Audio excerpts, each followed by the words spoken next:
గ్రామానికో మద్యం దుకాణం, అడుగడుక్కో బెల్ట్ దుకాణం. ఇదే చంద్రబాబు ప్రధాన లక్ష్యం. గత ప్రభుత్వం మద్యం విధానానికి తిలోదకాలు ఇచ్చిన చంద్రబాబు రాష్ట్రాన్ని లిక్కర్లో ముంచేయాలని ఫిక్స్ అయ్యారు. ఇందుకోసం నూతన మద్యం విధానాన్ని ప్రవేశపెట్టారు. సూపర్ 6ను గాలికి వదిలేసి అందుబాటులో మందు పథకానికి శ్రీకారం చుట్టారు. ఎల్లో నేతలకు లిక్కర్ షాపులు కట్టబెట్టి పరవశించిపోయారు. తమ్ముళ్ళు కల్తీ మద్యాన్ని తయారు చేస్తూ ఉపాధి పొందుతుంటే ఆర్థిక అభివృద్ధి చెందుతున్నారని ఆనందపడిపోతున్నారు. మంచిదా చెడ్డదా అన్న తేడా లేకుండా ప్రజలు తూలి రాలిపోయేంత మద్యాన్ని పట్టిస్తున్నారు. కూటమి ప్రభుత్వం వచ్చినప్పటి నుంచి తెలుగుదేశం నేతలు కల్తీ మద్యంలో తలమునకలైపోయారు. ముఖ్య నేతలంతా వైన్ షాపులు, బార్ షాపులు దక్కించుకునేందుకు పోటీ పడగా చిన్నా చిత్తగా తెలుగుదేశం నేతలు కల్తీ మద్యంతో 4 రాళ్లు వెనకేసుకునే పనిలో పడ్డారు. అన్నమయ్య జిల్లాలో తాజాగా వెలుగులోకి వచ్చిన కల్తీ మద్యం వ్యవహారంతో టీడీపీ నేతల అక్రమ మద్యం దందా బట్టబయలైంది. గ్రామీణ ప్రాంతాల్లో ప్రజలే లక్ష్యంగా ఈ అక్రమ మద్యం సాగుతోంది. ఈ నేపథ్యంలోనే అన్నమయ్య జిల్లా ములకల చెరువు నకిలీ మద్యం కేసులో ఎక్సైజ్ అధికారులు విచారణను వేగవంతం చేశారు. ఈటీఎం మండలం ఉప్పరవాండ్లపల్లిలో నకిలీ మద్యం డంపును స్వాధీనం చేసుకున్నారు ఎక్సైజ్ పోలీసులు. టీడీపీ నేత సురేంద్ర నాయుడికి చెందిన డంపుగా గుర్తించారు. ఇప్పటికే సురేంద్ర నాయుడుకు చెందిన ఆంధ్ర వైన్స్ సీజ్ చేశారు.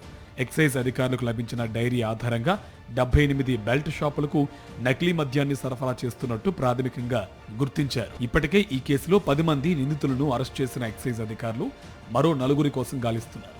ఈ సమయంలోనే పెద్దతిప్ప సముద్రం మండలం ఉప్పరవాండ్లపల్లిలో బెల్ట్ షాపులకు విక్రయించేందుకు సిద్ధంగా ఉంచిన నకిలీ మద్యాన్ని స్వాధీనం చేసుకున్నారు. టీడీపీ నేత సురేంద్ర నాయుడికి సంబంధించిన మద్యం డంపుగా దీన్ని గుర్తించారు. టీడీపీ నేతల కొనసన్నల్లో తంబలపల్లి నియోజకవర్గంలో 6 మండలాల్లో బెల్ట్ షాపుల ద్వారా భారీ ఎత్తున నకిలీ మద్యాన్ని విక్రయిస్తున్నట్టు తెలుస్తోంది.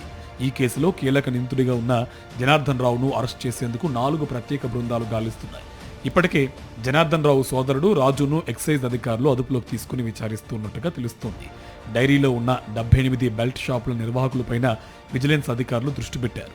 తంబళ్లపల్లి టీడీపీ ఇన్ఛార్జ్ జయచంద్రారెడ్డి పిఏ రాజేష్ కు సంబంధించిన రాక్ స్టార్ వైన్స్ సీజ్ చేశారు.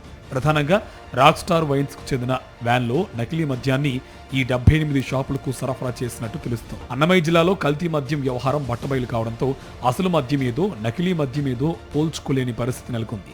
చీప్ లిక్కర్ మాత్రమే కాదు, ఖరీదైన మద్యాన్ని సైతం కల్తీ చేస్తూ ఉండడంతో ఇప్పటికే ఈ దందాలో ఉన్న టీడీపీ నేతలు కోట్లు గడించినట్టు తెలుస్తోంది.